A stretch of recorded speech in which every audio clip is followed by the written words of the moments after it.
Adventist World Radio, the voice of hope. Radio feon'ny fanantenana na ny AWR.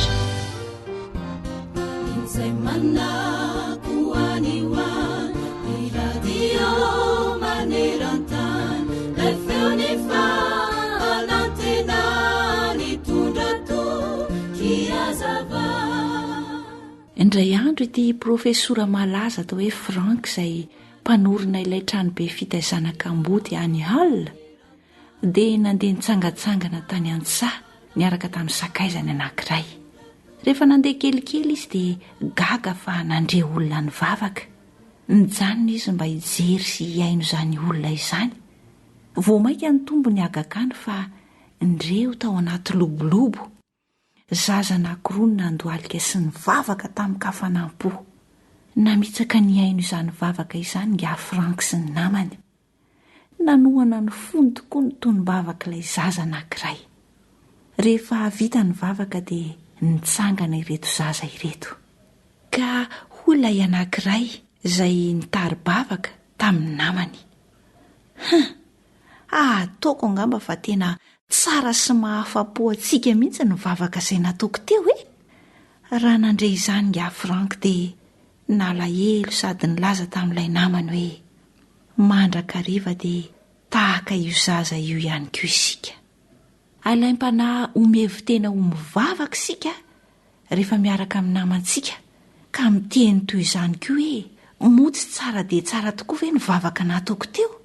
Ary dia mihevitra isika fa faly tokoa Andriamanitra raha mandray izany. Toy izany anefa nataon'ilay fariseo izay nivavaka teo ikanjan'ny tempoly. Heverin'ireny fariseo ireny hoy Jesosy fa ny hamaroan'ny teniny no iainoana azy. Ankoatr'izay ihany koa dia misy ireo izay menamenatra ery raha mivavaka. Mahamenatra azy izany hoe mivavaka izany rehefa misakafo any amin'ny hotely na eo anatrehan'ny namany any an-tsekoly na ao am-piangonana. Samy tsy mety avokoa ireny rehetra ireny. Na ny mihevitena ho mahay mivavaka na ny tsy samy mivavaka eo anatrehan'ny olona satria menatra. Ny vavaka tonga lafatra dia ny vavaka ilay mpamoretra. Vavaka vokatry ny fo ka tsy nisy hitany na ilay fariseo teo akaikiny na ny olon-kafa mety niaino azy teo amin'ny kianjan'ny tempoly. Ny antsaroany dia nahampanota azy raha nivavaka izy hoe Andriamanitra mamindra-fo amiko. Mba ho tahaka izany koa anesika toy ilay mpamoretra raha mamboraka ny ao am-potsika eo anatrehan'Andriamanitra ary dia ankasitraka ny vavaka ataontsika tokoa Jesosy. Amen. Miteny Baiboly hanisan'andro no fonaina rasoa ampofaza malaina fatomotrany andro izao.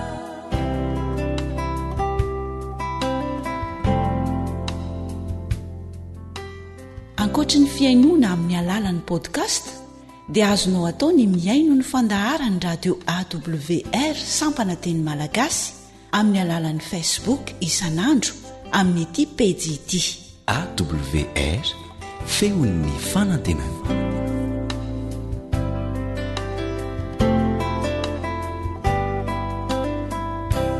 Ilay feon'ny fanantenana.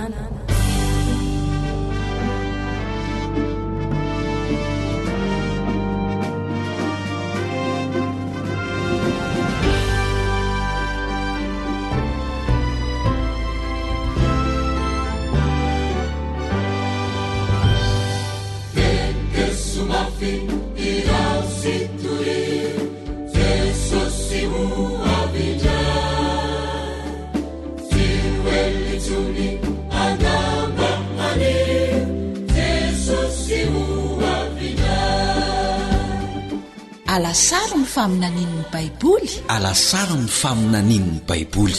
Fianarana mitohitohy ireo faminaniana apokaliptika ao amin'ny Baiboly. No man'ny radio Adventista iraisam pirenena na ny feon'ny fanantenana ho anao.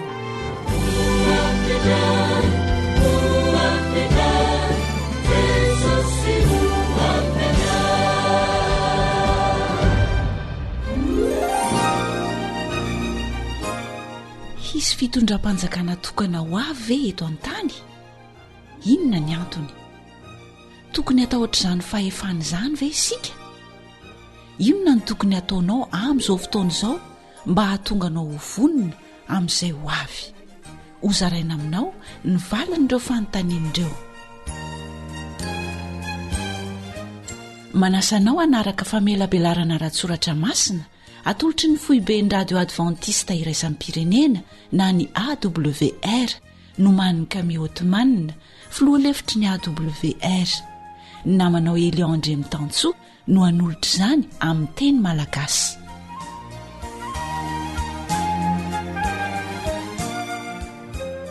dia faly mandomaravarana ny isa-tokantrano ary mandray tanana ny tsirairay ny onjapeo ny feon'ny fanantenana na ny radio adventista iraisam-pirenena amin'ny teny malagasy. Miaraka aminao eto ny mpiara-mianatra aminao Eliandre Mitantsoa. Hiaraka hijery loha hevitra lehibe hafa indray isika amin'ny tian'io ity. Manan-karena ny tenin'Andriamanitra sa ahoana hoy ianao? Fa saingy tsy mahita ny tsirony izany, tsy mahita n'izany arena izany, izay tsy mamaky na miaino mandinika mihitsy izay voalaza ao anatiny. Fa mialohan'izay dia tiana hiatrany ny manao antso amintsika rehetra izay tsy nanana tombontsoa nanaraka ny famelabelarana rehetra teto. Voatahiry tsara avokoa ny fandarana rehetra ary ezahanay ny anaparitaka an'izany amin'ny olona rehetra izay mitady azy.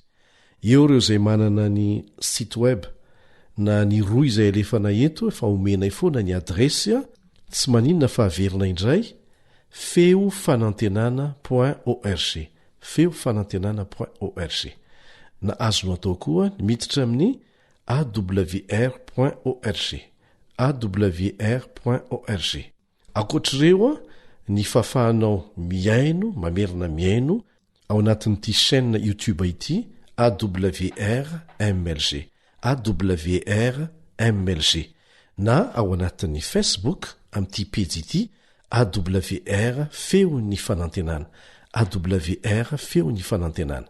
Ho anao izay mahatsapa fa mavesabesatra aminao ny arabola amin'ny fividianana ny kredi ahafahana maka ny fandarana dia efa misy fomba anankiray efa natorona ianao ary averineto manorata ao anatin'ny MP amin'ity page ity feo fanantenana izay no anarany feo fanantenana dia soraty fotsiny hoe maniry hianatra tenin'Andriamanitra aho dia hivoaka ho azy eo ireo fianarana samihafa izay ahafahanao misafidy anisan'izany ny alasarony faminaniana ao amin'ny Baiboly. Raha manana olana dia aza misalasala miantso anay. Raha tsy afaka miditra amin'ireo fomba rehetrareo ianao dia miandry ny famaranana ny famelabelarana rehetra ary aorinan'izay dia hitantsika indray ny fomba hanomezana anao an'izany. Fa mifandray eo foana isika ary eto dia efa afatra faranay fa tsy amidy ny alasaro ny faminanianao amin'ny Baiboly. Ny fitaovana entinao ihany no tsy maintsy vidinao hametrahana an'izany raha ilaina. Tianao ny ahazo ireo fandarana efa nandeha teo aloha na maniry andalina bebe kokoa ny soratra masina ianao? Ireto ary nindroy ahafahanao miditra amin'izany. awr.org na feo fanantenana.org. Ny page Facebook kosa feo fanantenana, mitambatra ny fanoratra azy. Ny rahantsika nianatra teto ary fa tsy tokony atahotra ny mariky ny Biblia isika. Ary ny zava-dehibe indrindra dia tsy mila mandray an'izany isika.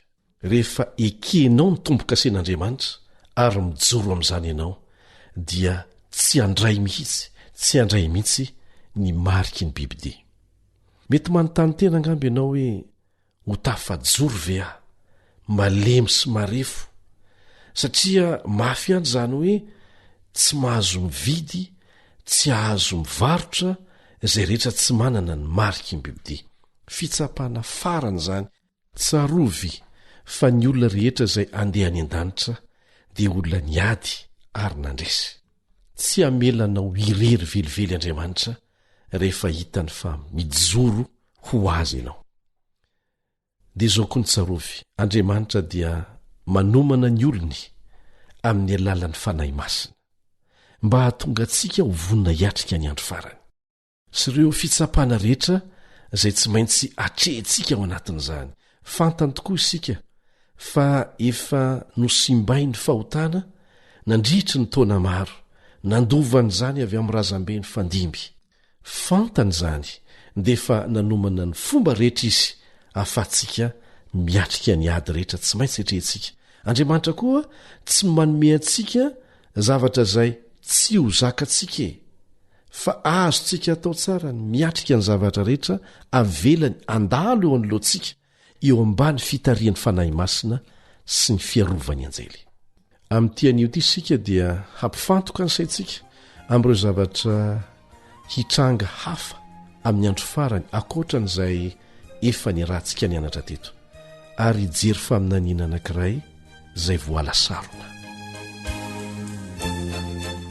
Tamin'ny alalan'ny apôstôly Jaona ao amin'ny boky ny Apokalipsy dia nilaza miloha Andriamanitra fa amin'ny fotoana ho avy dia hitambatra indray ny fiangonana sy ny fanjakana, zavatra anankiray izay tena tsy niekena izany hatramin'izay, fa misaraka tsara ny fanjakana sy ny fiangonana, ary mbola be dehibe hatreto ny fiangonana sarotiny amin'izany sy ny fanjakana sarotiny amin'izany. Kanefa voalaza amin'ny faminaniana fa hiverina indray ny fampitambarana ny fiangonana sy ny fanjakana. Efa nanomboka ny seho izany, efa hiditra amin'io fotoana io ve isika? Manasanao hiaraka amiko hamaly ireo fanontaniana tena manandanja ireo. Andehary isika hivavaka mialohan'ny fianarana mikasika an'ilay loha hevitra hoe lay vehivavy janga.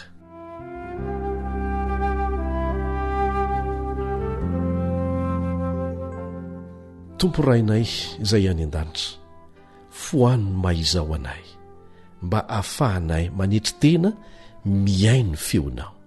Esory eo amin'ny sainay ireo hevitra efa mibahana mialoha izay mety hanakana anay tsy ho afaka mandray ny fahamarinana tsotra sy mazava avy aminao. Mangataka anao zahay fenoy ny fanahinao masina, indrindra fa ho azahay no tendrenao mba hizaran'izany fahamarinana izany. Hosory amin'ny teninao ireriny molotro, ary mba ho fantsona ampiasainao hanome hafatra mazava izay tena zava-dehibe ho anay taranaka kehitriny. Miaraha aminay Tompo, ary miteza ianao raha eo hampiasa indray ho fitaovana azonao ampiasaina hampitana ny hafatra avy aminao amin'ity anio ity, amin'ny anara-tsarobidin'i Jesosy. Amen.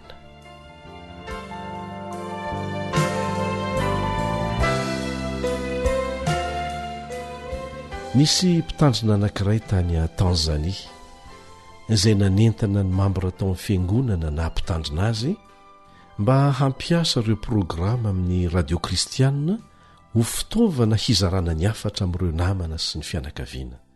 Hampiain'ny olona nireny fandarana ireny izany. Dia niraisiny Moma Miambe Ampo izany toromarika izany, ary nanomboka nitondra ny radioany teny amin'izay rehetra naleny izy. I Moma Miambe moa dia nanana zaridaina teo akaikina bara, toerana fisotrotoaka teo amin'ilay tanàna. Tsy lavitra n'ilay bara ny toerana famboleny. Isan'andro raha niondrika ny karakaran'ireo volony izy dia napetra ny teo akaiky ny radio ny sady nalefa ny mafy. Tao anatin'ilay bara teo akaiky teo dia nanomboka ny aino sady liana ilay tompony. Lasa nanitikitika azy ireo zavatra eniny nandeha tamin'ilay radio teo an-jaridaina, dia nanapa-kevitra koa izy hitady ny onjam-peo izay henoiny io mpamboly io tao amin'ny radiony tao an-trano tao, mba hahafahany mandre tsara kokoa an'izany. Dia sady mampandroso zava-pisotro ho an'ireo mpanjifany ny tompon'ilay bara no miaino toroteny tahaka antsika miaino ny alasaron'ny faminaniany Baiboly amin'izao fotoana izao. Vetivety teo anefa dia tsy izy rery no ny aino, fa lasa ny aino nanaraka azy koa ireo mpimamo tonga isan'andro tao.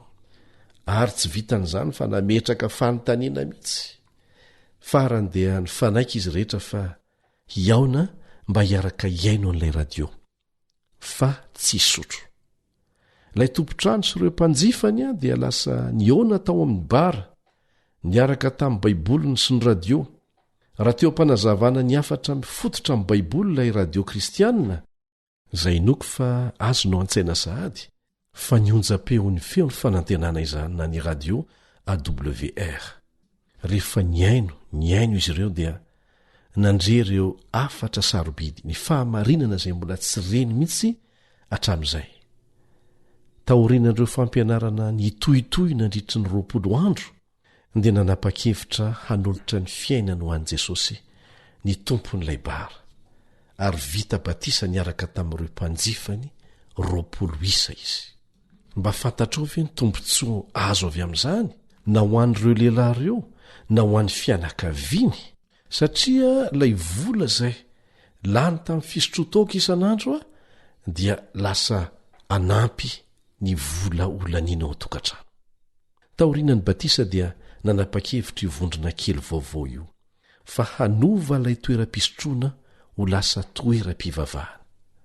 Dia miaona isa-tsabaty izy ireo, mihirahira fiderana, miara-mianatra baiboly, miaraka amin'izy ireo matetika imoma miambe amin'ny fofeny fifaliana no ireo zavatra nataon'Andriamanitra tamin'ny alalany. Heverinao ve fa fandarana tsotra izarana ny fahamarinana amin'ny fotoana fohy dia tokony hitondra fiovana lehibe tahaka an'izany ankoatr'ireo izay efa nizaraina tamintsika teto? Izany dia tokony atsapantsika fa miasa amin'ny fomba tsy tratry ny saintsika Andriamanitra rehefa mizara ny hafatry ny filazantsara amin'ny hafa isika. Ny fitondram-panjakana amin'ny toe-zavatra tahaka an'izany dia miarafaly amin'ny fiangonana, miarafaly amin'Andriamanitra. Alay fisaraintsaina izany hoe toerana feno fahadalàna sy fahamamona nanjary lasa toerana fiderana sy fiankohofana amin'ilay mpamorona antsika. Nandre ny fahamarinan'ireo lehilahy ireo izay no hamarininy tao amin'ny baiboliny ary nanolo tena hanaraka an'izany amin'ny fomba tsotra tahaka an'izay nandrenesantsika azy teo.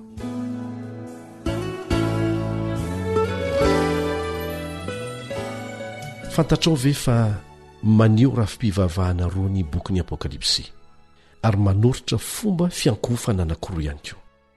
Ny Apokalipsy dia manolotra antsika ny iray amin'ireo safidy roa ireo ary tsy mamela antsika ho eo anelanelany, tsy afaka nijanona tsy andany amin'ny ankilany na amin'ny andaniny intsony mantsy ianao.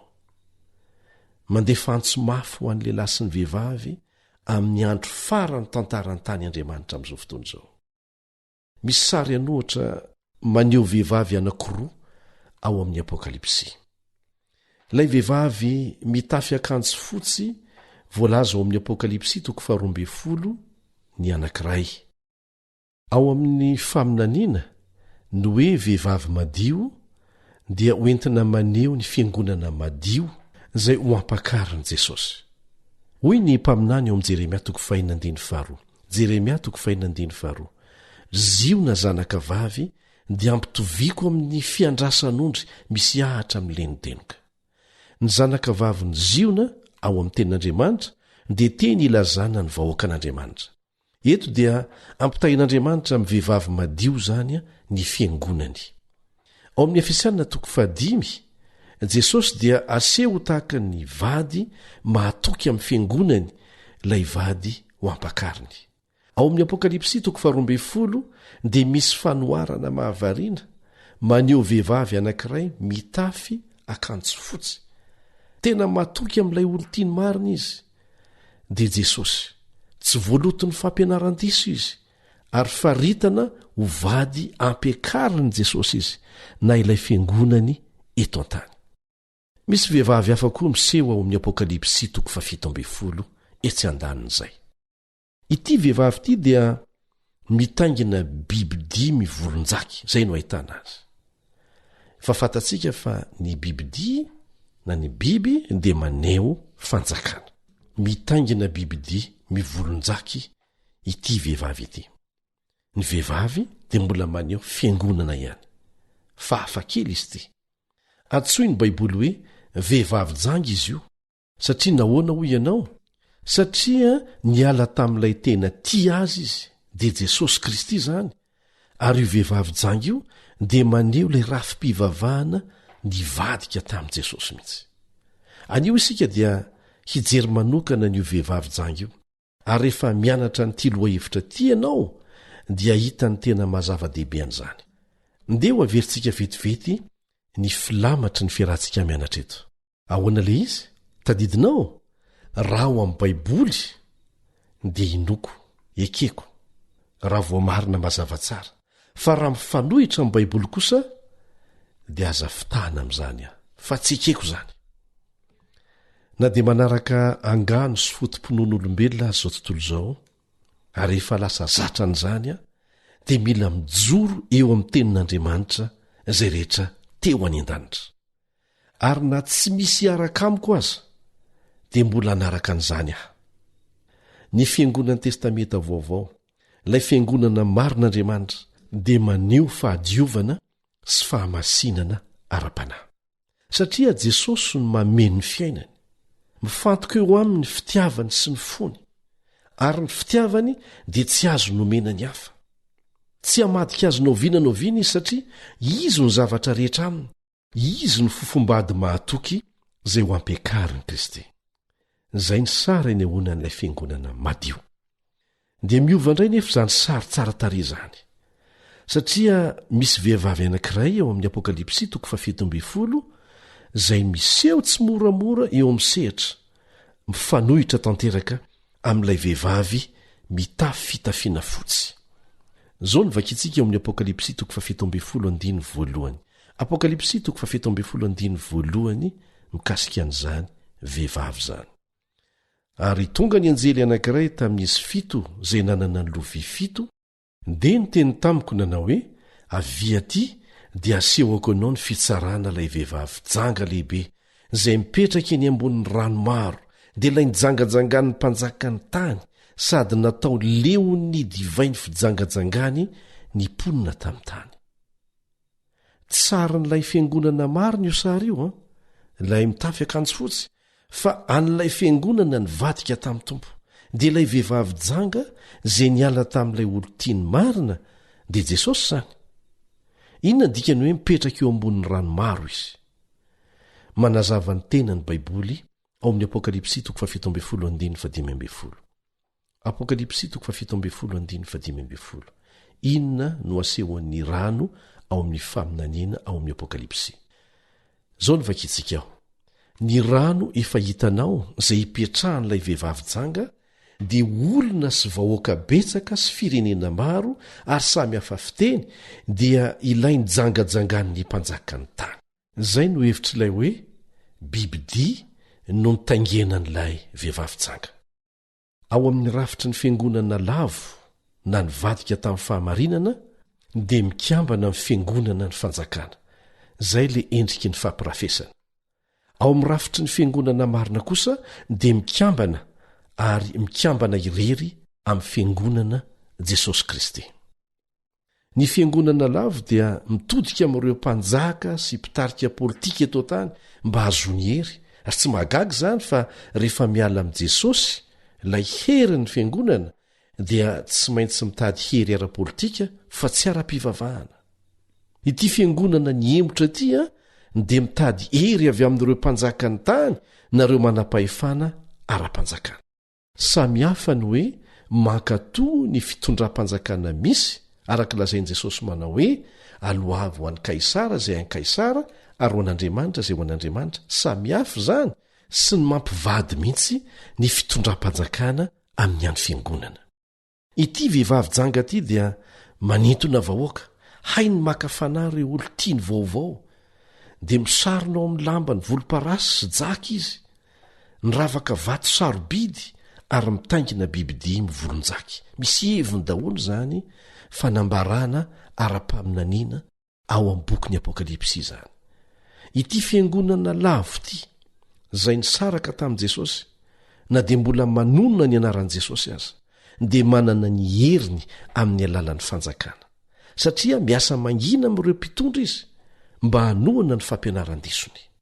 dia aparitany ny kapoky ny divay ny fampianaran-disony dia voapo izy ny fahadisoana zao tontolo izao ary atapitrisany no misotro ny divay ny babilôna ary voafitaka zao ny vakitsika ao amin'ny apokalipsy 7:17 apokalipsy 7:17 dia nentiny tany amin'ny fanahy ho any anefitra aho ary nahita vehivavy nitaingina biby 5 volonjaky feno anarana fitenenan-dratsy sady nanandoha 7 sy tandroka 10 ity fiangonana ny emotro ity zany a dia manohitra an'Andriamanitra ity ilay fisandohany satany maneho sary fampitandremana mazava tsara mikasika an'io Andriamanitra rehefa mampitovy ny mpanjaka sy ny fanjakana amin'ny biby ao amin'ny faminaniana ry mpiara-mianatra amiko sokafo ny saina angatao Andriamanitra anokatra tsara ny masonao mba hitandremanao tratra ny fandrika ilay vehivavy janga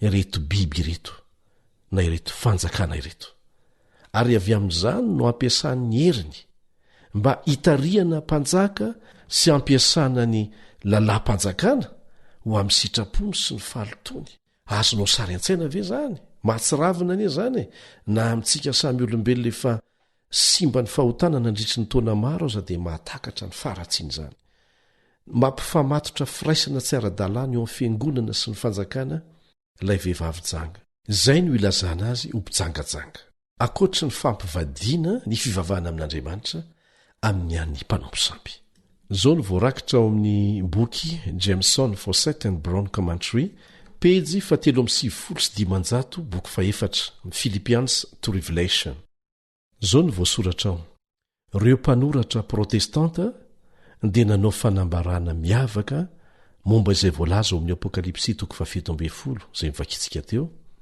zao ny fanambarana nataon'izy ireo fanomezana sarobidy avy amin'Andriamanitra ny fanjakana sy ny fiangonana nefa ny fanjakana matiasina dia manjary tahaka ny biby ary tonga vehivavy janga ny fiangonana mihemotra ahoana hoy ny voalaza ao amin'ny apokalipsy 7:14 apokalipsy 7:14 ary raha vehivavy na ilay fiangonana lavo dia ny tafilamba volomparasy sy jaky ary ny ravaka volamena sy vatosoa ary perla andeha ho sainitsaintsika kely ary mahafantatra rafi-pivavahana venao izay manana mpitondra fivavahana manao volomparasy sy jaky ny fitafiana ofisialy anaovan'ny filohany a dia voaravaka volamena sy vatosoa be lavitra no ireo satroboninahitra eto tany tsy takatry ny saina ny sandany satroboninahiny feno arena mitobaka ao aminy volamena perla vatosoa sarobidy zany no mandravaka ny trano fivavahany atraizatraiza eto dia te hiatokely indray zava-dehibe amiko zava-dehibe aminay eo anivon'ny radio adventiste raisam-pirenena ny hiteny aminao manokana fa ny loha hevitra resantsika dia tena saropady ary ny zavatra zaraina eto a dia tsy natao hiampangana olona averina indray mandeha na hiampangana antokon'olona na antokom-pivavahana fa kosa natao hanehoana ny fahatanterahanyizay voalaza ny faminaniana mino afa betsaka ny olona tsopo mikatsaka ny fahamarinana atraizatraiza amin'ny lafiny rehetra amin'ny fiainana ary rehefa miseho ny fahamarinana dia anaraka an'izany izy ireny satria izay ny tena katsahany ny fanazavana voatanisa eto a dia manondro ny rafi-piangonana izay manana fotomponoana maro izay hita mazava tsara fa manohitra ny soratra masina mino aho fa miaraka amiko eto ianao satria mitady ny fahamarinana na dia mety ho sarotra aza ny mandrian'izany ho an'ny olona sasandry namako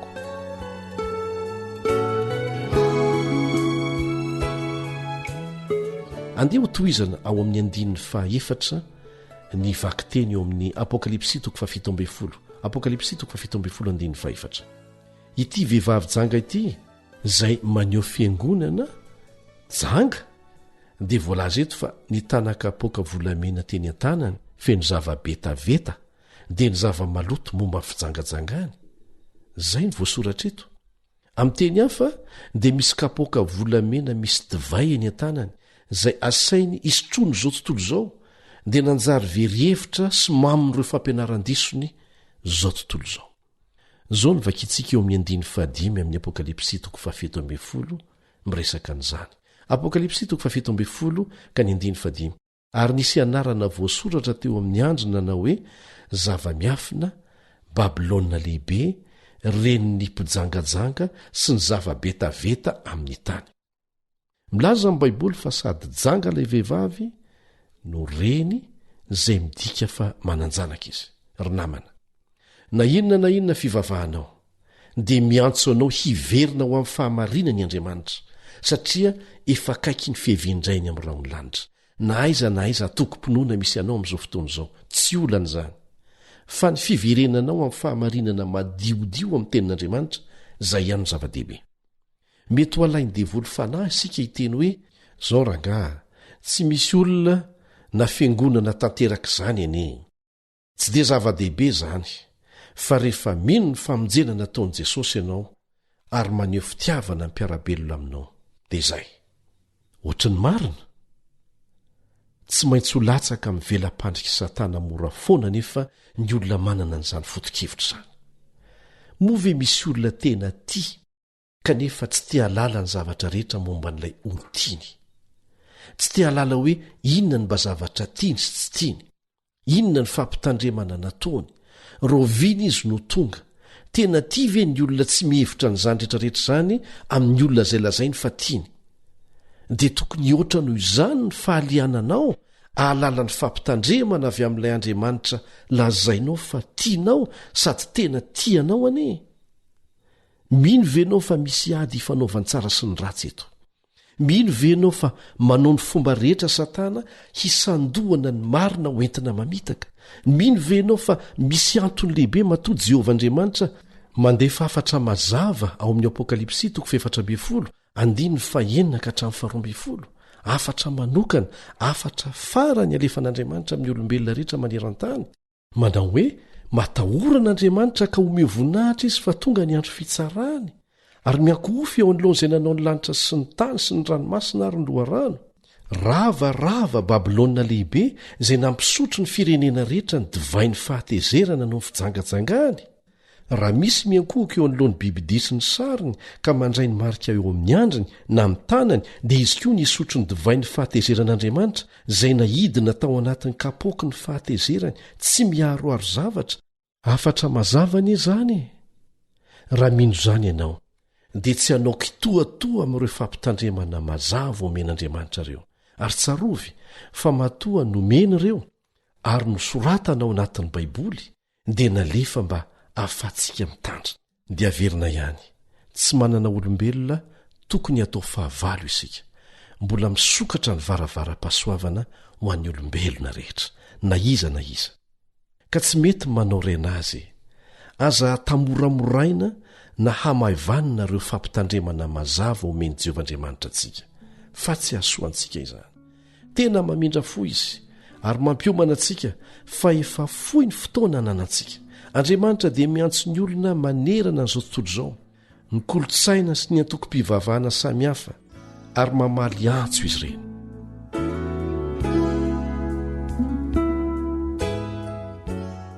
Indray nandeha dia nandefa fanasana manokana tamin'ny tompon'andraikitry ny radio AWR maneran-tany ireo mpitarika fiangonana maromaro tany Inde. Fionamben'ny mpitandrina sy ny veka tao amin'ireny vohitra anankiray izy io. Nasaina mba hanao fampianarana mitovy amin'izao henontsika izao ny solitenan'ny radio AWR. Dia ny namana Camille Ottoman no nandeha tany ary nanao tatitra tahaka an'izao taoriana ny fivoriana izay natao. Ireo mpitarika ny fiangonana malaza izay nivory tao izy dia nikaroka ny fahamarinana ara-paminaniana tamin'ny fahatsoran'ny fony rehetra. Ary teo amin'ny fotoana izay hanapahany hevitra lehibe ny aminy hoe handao ny fomban-drazany ve sa hanaraka ny voalazan'ny Baiboly. Ary dia mahagaga fa tahaka an'izany koa no niseho tany Papouasie Nouvelle-Guinée tao amin'ireny vohitra anankiray. Pastora mpitarika fivavahana amin'ny andro alahady miisa 420 niaraka tamin'ny fianakaviany no nanaiky handalina ny soratra masina ary tena nanaiky tamin'ny fahatsorapo ny fahamarinany sabata ao amin'ny baiboly ary amin'izao fotoana izao izy ireo dia efa vita batisa ary tsy tany Papouasie Nouvelle-Guinée ihany no nitrangana izany fa tany Ouganda, tany Kenya, tany Filipina sy tamin'ny faritra maro maneran-tany. Ry havana, ry mpiara-mianatra amiko, na iza isika mbola mifikitra amin'ny fampianarana tsy ara-baiboly dia mbola ho Babilôna, na amin'ny atoko-pinoana inona ny misy anao na inona. Rehefa mareny marina ny olona tena maniry ny anaraka ny sitrapon'Andriamanitra amin'ny fony rehetra dia izay lazainy Jehova no rahany, fa tsy izay nahazatra azy fotsiny kanefa hitany fa mifanipaka amin'izay voalazany ten'Andriamanitra. Tena manomboka mivoaka avy eo Babilôna ara-panahy ny olona amin'izao fotoana izao. Tsy voafatotry ny antoko misy azy nareo fomba fantany fa mifanipaka amin'ny sitrapon'i Jehova Andriamanitra ary miantso azy ireny Andriamanitra hiala ao amin'ny fahadisoana izay tafiditra tao amin'ny fiangonana avy amin'ny fanompo-tsampy ary ny soko mangina ny dirany tao. Raha tsorona anie ny atao hoe fanompo-tsampy dia izay rehetra mifanohitra amin'Andriamanitra sy ny lalàny kanefa hinitsika topoina. Misy olona miteny hoe mitovy ihany rangaha rehefa mpanota. Ilaza zavatra anankiray aminao aho. Isaky ny manota ny zanak'Israely fa iny ny fomba nataon'Andriamanitra izay natoro azy ireo raha tiany ny hazo famelan-keloka. Isaky ny manota ohatra hoe nijangajanga, nangalatra, namono olona sy ny sisa dia mitondra biby atao fanatitra dia mahazo famelan-keloka. Dia izay. Ilay biby atao fanatitra, ilay zanak'ondry atao fanatitra dia maneho meloa an' Jesosy ilay zanak'ondrin'Andriamanitra izay hanolotra ny ainy ho faty isolo eloka izao tontolo izao. Mahazo famelan-keloka fa rehefa manompo sampy izy ireo dia famaizana lehibe mihitsy no ataon'Andriamanitra aminy raha tsy mibebaka avy hatrany. Anisan'izany ny fahababoana samihafa, babo ny Filistina, babo tany Babilôna sy ny sisa. Ka tsy mitovy re no hoe tsy tanteraka sy ny hoe manompo sampy izay midika ho fampifangaroana ny fivavahana amin'Andriamanitra amin'ny sampy. Miantso ny olony ho amin'ny fahamarinan'ny tenin'ny Andriamanitra. Ny antoko-pinoana rehetra dia samy mety ahitana olona mbola mitoetra ho Babilôna ara-panahy ary antson'Andriamanitra hiala amin'izany.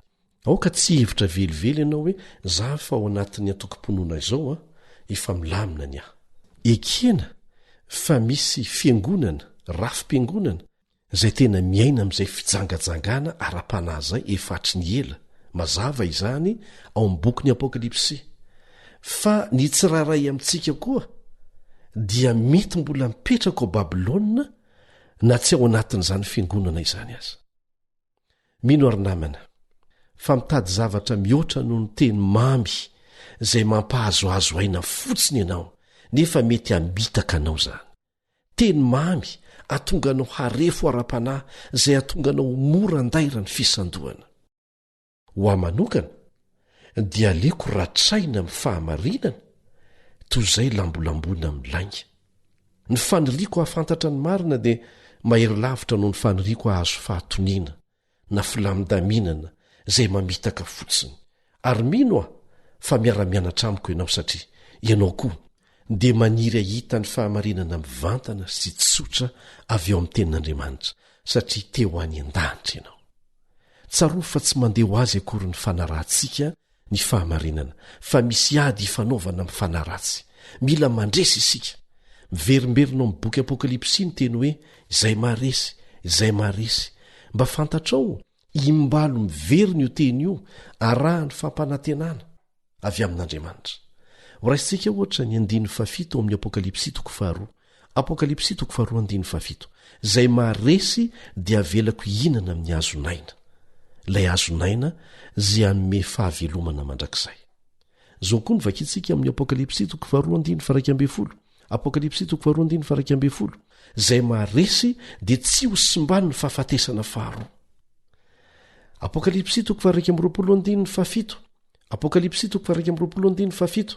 Izay maharesy no andova zany zavatra izany. Dikan'izay misy ady tsy maintsy hatrehany tsirairay dia izay maharesy no andova ny fiainana mandrakizay sy ireo zavatra nampanantenain' jesosy ireo. Andehra isika hanohy ny fiarah-mianatra. Inona ny tiany baiboly lazaina rehefa miteny izy hoe mistery na zava-miafy ny Babilôna lehibe? Inona ny tiany ambara? Tamin'ny taonjato voalohany i Babilôna dia tanàna tena nisy tao amin'ny testamenta taloha, ary tany amin'ny eny faritra misy any Iraka amin'izao fotoana izao iny no nisy azy fa efa rava izany. Kanefa tsy ho tanàna tena nisy taloha io ny resahana eto, fa manondro ny Babilôna ara-panahy zany ao amin'ny faminaniana apokaliptika. Amin'ny teny hafa dia rafitra ara-pivavahana izay niala tamin'ny fampianarana madio ny tenin'Andriamanitra izy io. Hiditra ao amin'ny fiangonana amin'ny alalan'ny rafitra sandoka ara-pivavahana antsoina hoe Babilôna ireo fampianaran-diso. Dia izay no mahatonga ny fijangajangana ara-panahy. Mario fa na ekeny fiangonana aza na ampidirana an'ireny fampianaran'ireny dia tsy eken'Andriamanitra, satria mitsipaka ny didiny akitsirano anie zany e. Dia ireo didy izay nosoratany ratsan-tanany mihitsy ary no hamafisin'i Jesosy fa tsisy ho foana akory na tendron-tsoratra iray aza mandra-pahatateraka izy rehetra. Zao ny voalaza ao amin'ny Jaona 7:17 manamasina azy amin'ny fahamarinana, ny teninao ny fahamarinana. Inona moa ny dikany hoe manamasina? Ny hoe masina dia voatokana, avahana mihitsy, zay ny dikany hoe masina. Midika ho fanokanana azy ireo zany. Noho izany hoy Andriamanitra hoe miantso ny oloko avy any amin'ny fampianaran-diso ny Babilôna ho any amin'ny fahamarinan'ny teny koa. Mbola any Babilôna nge zany ireo olon'Andriamanitra ireo e. Dia tiany esorina hiala ao satria tavela ao izy vokatry ny fitaka, dia asokafana ny masony, dia hoy Andriamanitra hoe mivoavy ao Babilôna ry oloko. Tiako hiavaka fa tsy fangaro amin'ireo izay mbola minimijangajanga mifampifangaroana ny fomba ny mpanao sampy sy ny fivavahana amiko izay rehetra teo mpanaraka marina. Zay le hoe masina voatokana. Tian'Andriamanitra ho atokana izay rehetra hijoro madiodio ho azy.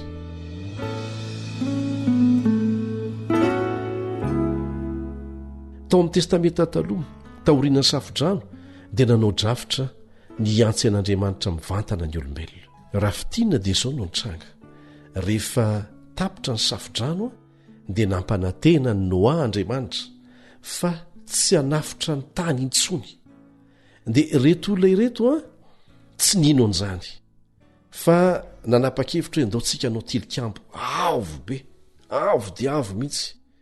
Tena azo lazaina hoe vokatry ny tsy finoanan'Andriamanitra, vokatry ny tsy fatokina azy, afiantsinan'Andriamanitra koa hoe raha mandefa rano amin'izao ianao tsy mahatratra ny avo ny otsony. Dia nisy fanorenana goavambe fantatra amin'ny hoe tilikambony Babela izay voatantaro amin'ny Genesis 1:12. Dia izao mivolazo amin'ny Genesis 1:17. Koa izany nanaovana ny anarany hoe Babela, fa tao Jehovah no nanorokoroka ny fitenin'ny tany rehetra. Andriamanitra manao hoe tsy safodrano intsony. Ny olona manao hoe tsy matoky an'izany zahay. Isaky ny manolo ny tenin'Andriamanitra misandoka ny olona dia midika izany fa misy fikomiana ao am-pony. Ao anaty korontana tsy misy fiafarany ty tany ity noho ny fikomiana, ary nanomboka tamin'ny lalavon'ny Losifera avy tany an-danitra zany. Hatramina ny aken'ny olona ny teny Losifera, ny olana rehetra mitrangy eto tany. Losifera izay lasa Satana ankehitriny, nikony tamin'ny fitondran'Andriamanitra izay niorina tamin'ny fitiavana. Tamin'ny paikady tsy hain'izaniza tao, dia nikorohin'Andriamanitra ny fiteny tao amin'ny tilikambony Babela. Tsy afaka mifampiresaka intsony ny olona, tsy nifankahazo fitenenana intsony, nitsahatra ny asa. Za dia miteny amin'ny olona foana manao hoe aza mirehare raha mbola tsy tompony ainao ianao ary tsy tompony apitso.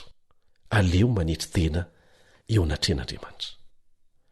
Taty aoriana dia naorina teo amin'ny toerana nisy ny tilikambony Babela ny tanàna amin'ny Babilôna. Avy amin'ny Babela ny teny hoe Babilôna, ary fisafotofotoana ny dikany, ary zany mihitsy no fanaony Satana, ataony mihitsy izay tsy hampazava ny zavatra tiany atao mba hampandaitra ny tetika ataony. Avy amin'izay koa ny teny hoe Baiblina. Ny Baiblina dia fanaovana fitenenana zavatra tsy misy heviny amin'ny mpiaino, miteny adalàna, miteny be loatra, monimonina mionongonina zany hoe teny sy feo mifangaro tsy misy heviny ary zany mahatonga an' jesosy nanao toromarika manokana tamintsika rehefa mivavaka aminy ao Matitoko 5:7 raha mivavaka ianareo izy dia aza mba manao teny maro foana tahaka ny jentilisa fa tonoho ny hamaroan'ny teny no henona azy. Tokony hitandrina isika amin'izany torohevitra mazava izany ary eo amin'ny raharaha-mpivavahana rehetra rehefa manaiky ny hevitr'olombelona ny fiangonana fa tsy nitoro lalana avy amin'Andriamanitra dia manjary tonga ny savorovory sy ny korontana, tonga ny endriky Babilôna. Lasa hevitr'olombelona misafotofoto zany, fomban-drazan'olombelona tsy misy heviny. Rehefa misavorovoro anaty fisafotofotoana ny fiangonana dia very ny hery ny nomen'Andriamanitra azy. Dia tsy mahagaga izy raha lasa mitaingina lehibiby, mitaingina fanjakana, mitaingina politika satria tsy mahatoky tsony fa hoarovan'Andriamanitra. Tsy mino tsony izy fa miaraka amin'Andriamanitra, tsy maintsy mitady hery hafa izy ianterana. Nebokadnezara amin'ny Daniela 4:7 dia niteny tahaka an'izao. Daniela 4:7 tsy tiva ny Babilôna lehibe izay nataoko ho lapa ny fanjakana tamin'ny habeny heriko mba ho voninahitry ny fahalehibiazako. Zany Babilôna izany, tsy misy fanomezam-boninahitra an'Andriamanitra fa ny izaho no manjaka. Babilôna ara-panahy dia mampiseho fivavahana namboarin'olombelona, mifototra amin'ny fampianaran'olombelona sy ny fanompo-tsampy ary natsangana teo amin'ny hevitr'olombelona. Misy endrika fivavahana nataon'olombelona noforon'ireo mpitary-pivavahana mahay sy fetsy izay mifanohitra amin'ny herin'ny filazantsara sy ny fahamarinany fiangonana naorin'i Jesosy.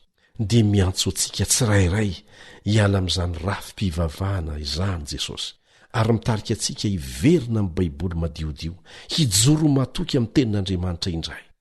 Tarihano amin'ny fahatokiana tanteraka ny teniny isika ary tsy rafitra ny foron'olombelona ny fiangonan'i Jesosy satria Jesosy mihitsy nanorina azy. Hoy ny voalaza amin'ny Korintana 1:17 ary izy ny lohany tena dia ny fiangonana, izy ny voalohany dia ny lahy matoa tamin'ny maty mba ho lohany amin'ny zavatra rehetra izy.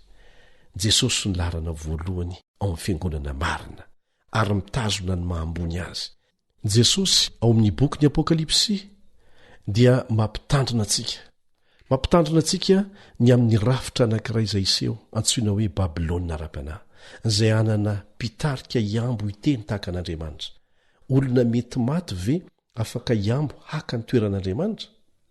Babilôna ara-panahy dia anana mpitarika izay ilaza fa ny tenany dia manana hery sy fahefana rehefa miteny avy eo amin'ny seza fiandrianany tahaka ny hoe izy mihitsy no Andriamanitry ny lanitra. Ny endrika voalohany hamantarana ny Babilôna ara-panahy dia ny fananany mpitarika eto tany izay miteny amin'ny anaran'Andriamanitra eo amin'ny toerany. Ndio vakitsika ny izay voalazo amin'ny Tesalonianina 2:2 izay maneho mazavany zany, maneho ny toetoetra mampiavaka azy. Zao ny vakitsika, ilay manohitra ka manandra-tena ho ambony noho izay rehetra atao hoe Andriamanitra na izay hivavahana ka dia mipetraka eo amin'ny tempolon'Andriamanitra izy ka manao ny tenany ho Andriamanitra. Nefa ahoana hoy ny voamaro amin'ny Isaia 7:13. Isaia 7:13 ry Jehovah Tompo maro, Andriamanitry ny Israely izay mipetraka amin'ny kerobima, ianao dia ianao ihany no Andriamanitry ny fanjakana. Tsy misy afa-tsy izay.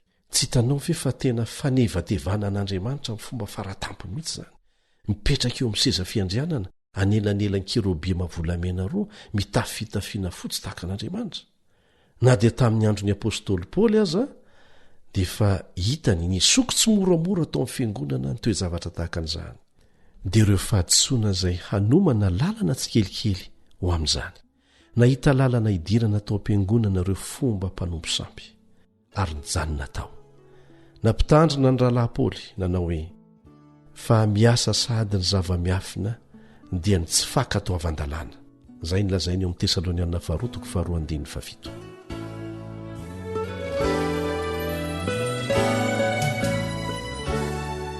Eto am-pamaranana dia te hisarika ny sainao ny amin'ny toe-javatra nitranga tao anatina fianakaviana kely anankiray tany ambanivohitra. ty fianakaviana kely ity dia mivelona amin'ny fakana trondro amin'ny vovo. Mandeha vo maraina be dada dia maka ilay trondro izay tratra ao anatin'ny vovo. Tamin'ity indray mandeha ity dia mitanaka mihitsy ny ray trano fa tena vaventy be dolo ny trondro tratra tao. Dia lasa saina ny tovolahy kely anankiray izay kely indrindra tao an-trano rehefa nahitan'izany. Raha mbola nresaka teo ny mpianakavy, faly fa hivarotra trondro be dehibe. Velony eritreritra mantsy ilay tovolahy kely izay vao enitaona monja ny amin'ny antony na voafitaka ireo trondro ireo. Dia tsy naharitra izy fa nanontany dadany hoe jambagary dada ireo trondro ireo?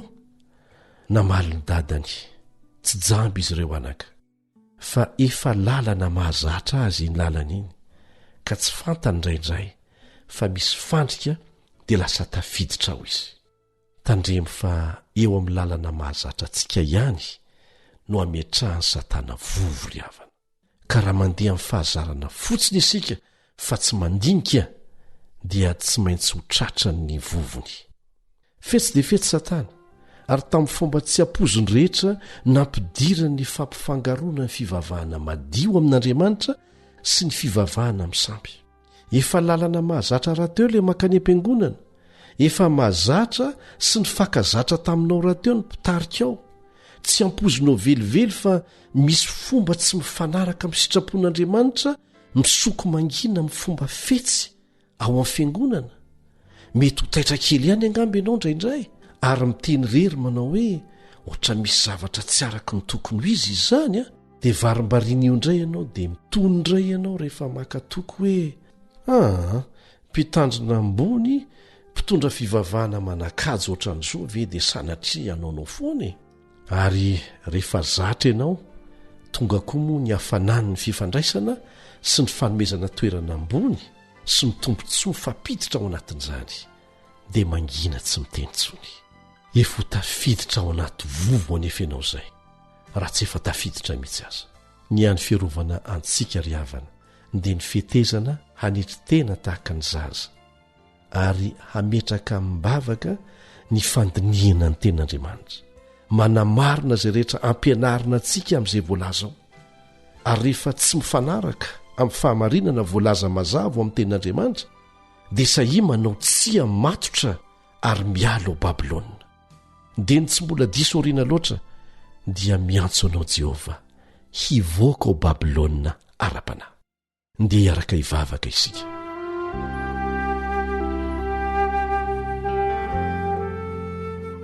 Raina izay ny an-danitro, fisaorana no asandratra ho anao satria nasehonao anay mazava ny marina.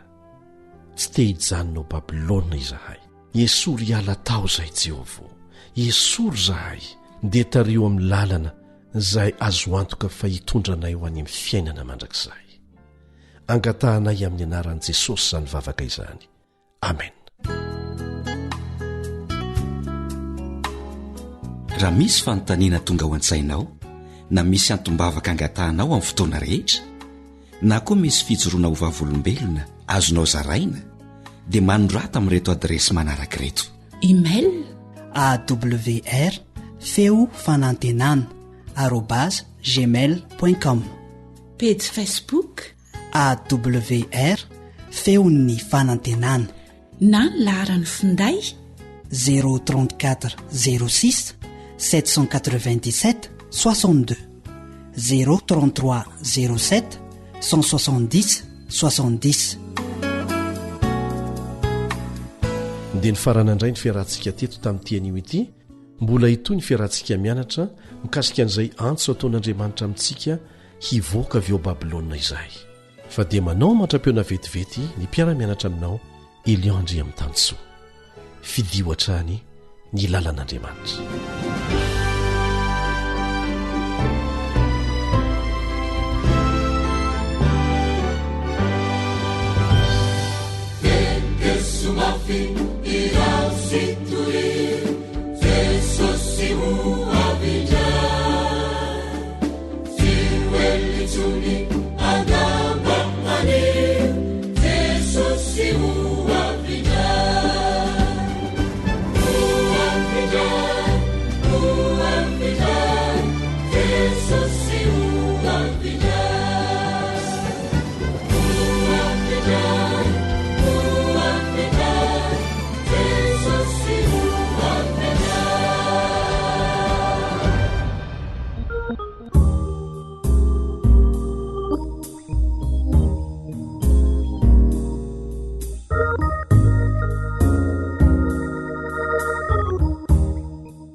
vaika rija malala.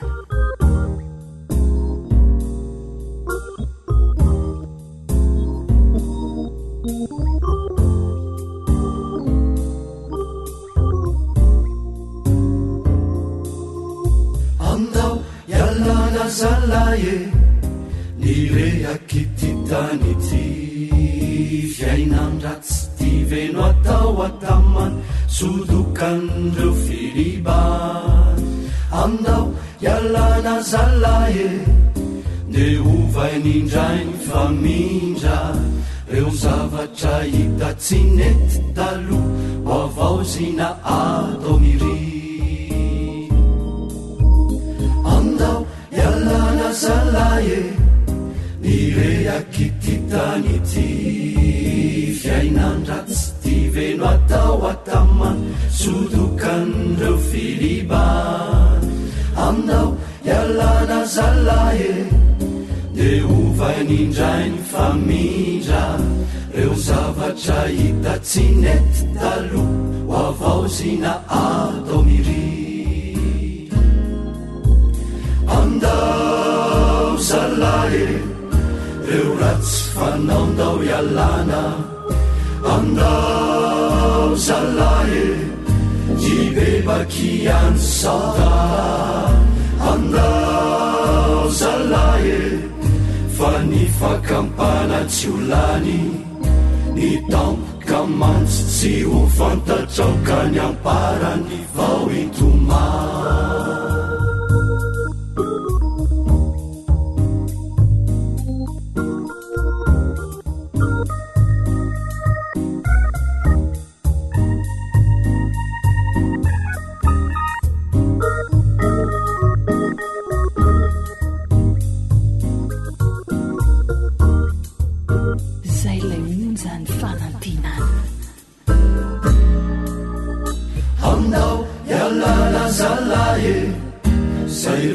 Mety ho faratsina ka niora fifosafosana talo hitorina anaovanaso.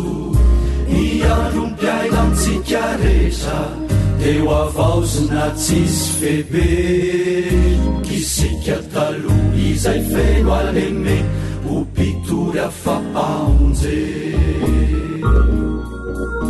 Andao zalaye izay tsy ao ambala. Andao zalaye mivonona malaky sauda. Andao zalaye miakamona roa iala aza mangataka ny ambitsola fa anio no andro fiova. Andao zalaye reo ratsy fanao ndao yalana.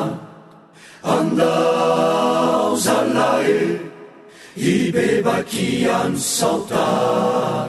Andao zalaye fa ny fakampana tsy olany ny tampoka mantsy tsy ho fantatraoka ny amparany vao itoma.